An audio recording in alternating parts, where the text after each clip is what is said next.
સમાચારમાં આગળ વાત કરીએ વડોદરાથી તો વડોદરાના ચાણી પોલીસે અપહરણ હત્યાના પ્રયાસમાં મહિલા આરોપી ઝડપી પાડી છે। 8 એપ્રિલે ફરિયાદીનું અપહરણ કરી કેનાલમાં ફેંકાયો હતો। કૌશિક સહિત 5 આરોપીઓ પહેલેથી જ કસ્ટડીમાં રાખ્યા। પત્ની ફાલ્ગુનીએ પ્રેમી સાથે કાવતરું રચ્યાનું ખુલ્યું અને સીસીટીવી અને કોલ ડિટેલથી તપાસમાં મહત્વના પુરાવા મળ્યા। રુદ્રકુમાર રાવળ સહિત અન્ય આરોપીઓની પણ ધરપકડ કરવામાં આવી। તમામ આરોપીઓને કોર્ટમાં રજૂ કરી રિમાન્ડ કાર્યવાહી થઈ। નામદાર કોર્ટે આરોપીઓના 4 દિવસના રિમાન્ડ મંજૂર કર્યા હતા। છાણી પોલીસ સ્ટેશનમાં તારીખ 8/4/26 એટલે 8મી એપ્રિલે રાત્રિના સમયે એક અપહરણનો બનાવ બન્યો, જે સંદર્ભે તારીખ 9/4/26 સવારે 11થી 11:30 વાગ્યાની આસપાસ એક વ્યક્તિ જેમનું નામ છે ગિરીશભાઈ પટેલ, જેમને પોલીસ સ્ટેશન છાણી પોલીસનો સંપર્ક કરી અને પોતાની સાથે બનેલી હકીકત વર્ણવેલી, જે સંદર્ભે ગુનાની ગંભીરતા ધ્યાનમાં લેતા ગિરીશભાઈ પટેલની વિસ્તૃત પૂછપરછ કરતા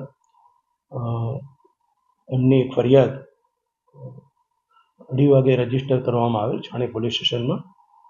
આઈપીસી 307, 365, 386, જીપી 135 અને 120B અંતર્ગત એક ઓફેન્સ રજીસ્ટર કરવામાં આવેલો, જે પોતાની હકીકત ગિરીશભાઈએ જણાવેલી એ પ્રમાણે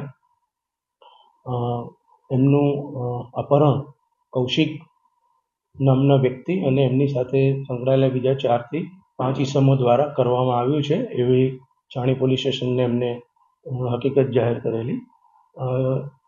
જે સંદર્ભે થોડા સીસીટીવી ફૂટેજની ચકાસણી કરતા વડોદરા શહેરની છાણી પોલીસ સ્ટેશનના પીઆઈ અને એમની ડી સ્ટાફની ટીમ, ઝોન 1 એલસીબીની ટીમ અને ક્રાઇમ બ્રાન્ચની વિવિધ ટીમો દ્વારા કૌશિક અને એની સાથે સંડોવાયેલા જે સાગરીતો છે એને પકડવા માટે વિવિધ ટીમો બનાવવામાં આવેલી।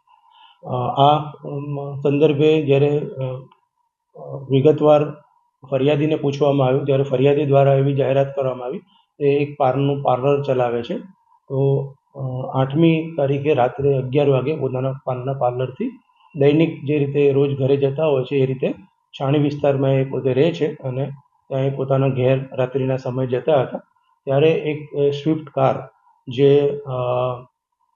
એમના એક્ટિવાને અથડાવવામાં આવે છે, એમને પાડી દેવામાં આવે છે અને કારમાં બેસેલા 3 ઈસમો જે છે એ ખેંચી અને એમને સ્વિફ્ટ કારમાં ખેંચી જાય છે। એમનું અપહરણ કરી ત્યાંથી એ ડુમાળ ચોકડી લઈ જાય છે, ત્યાંથી દેના ચોકડી થઈ અને ગોલ્ડન ચોકડી બાજુ થઈ અને સાવલી બાજુ લઈ જવાની હકીકત એમને જાહેર કરેલી। ત્યાંથી એમને સોજિત્રા નજીક આવેલ કેનાલ, ત્યાં આ ઈસમો દ્વારા એ કેનાલમાં ફરિયાદી ગિરીશભાઈ જે છે એમને ફેંકી દેવામાં આવેલા। તો મારવાના ઈરાદાથી એમને કેનાલમાં ફેંકેલા અને કેનાલમાં સદનસીબે એવું આગળ એક પિલર હતું એ પકડી અને લગભગ 2 થી 3 કલાક જેવું, ઓલમોસ્ટ આખી રાત લગભગ 2:30-3 વાગે કેનાલમાં ફેંક્યા હતા, સવારના 6 વાગ્યા સુધી એ કેનાલના પિલર છે ત્યાં એ બેસી રહ્યા।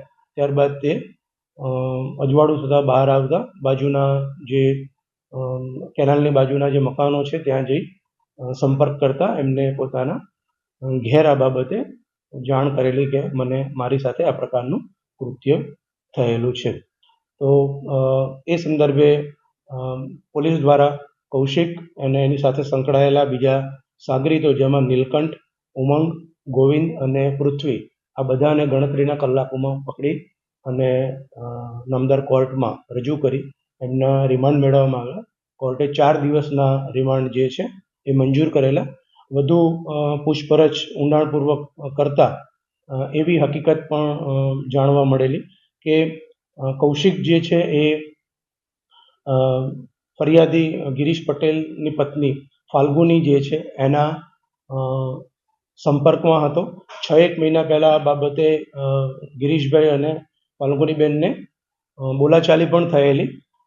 એ સંદર્ભે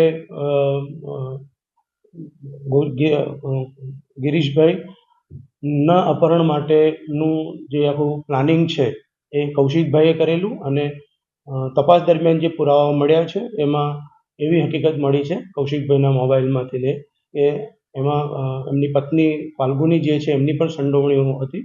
એમને પણ અટક કરવામાં આવ્યા છે અને જ્યુડિશિયલ કસ્ટડી જે છે અટક કરી અને એમને મોકલી આપવામાં આવ્યા છે.